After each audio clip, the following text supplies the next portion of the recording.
প্রার্থনা ধর্মের আত্মা। যেখানে প্রার্থনা নেই সেখানে আত্মার কোনো শুদ্ধি হতে পারে না। প্রার্থনা না করা ব্যক্তিকে সঠিকভাবেই একজন আত্মাহীন মানুষ বলে মনে করা হয়। প্রার্থনাকে পৃথিবী থেকে সরিয়ে দিন, ধর্মের সাথে সবকিছু শেষ হয়ে যায়। কারণ প্রার্থনার মাধ্যমেই মানুষের আল্লাহর চেতনা, মানবতার প্রতি নিঃস্বার্থ ভালোবাসা এবং অন্তরের ধার্মিকতার অনুভূতি তৈরি হয়।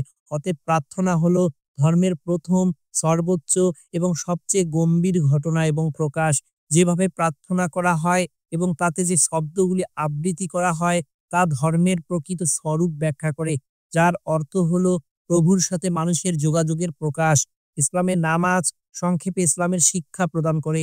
ইসলামী নামাজে সর্বপ্রথম যে বিষয়টি গুরুত্ব পায় তা হলো এর সাথে শারীরিক নড়াচড়াও জড়িত।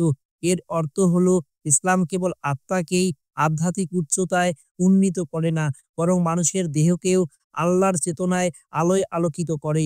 এর লক্ষ্য হলো দেহ আত্মা উভয়কেই পবিত্র করা, কারণ এটি তাদের মধ্যে কোনো বিভেদ খুঁজে পায় না।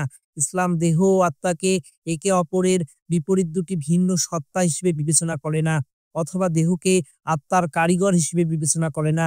যেখান থেকে স্বর্গীয় উচ্চতায় ওঠার জন্য স্বাধীনতা অর্জন করতে চায়, আত্মা শরীরের একটি অঙ্গ যা শারীরবৃত্তীয় উদ্দেশ্যে এটিকে কাজে লাগায়।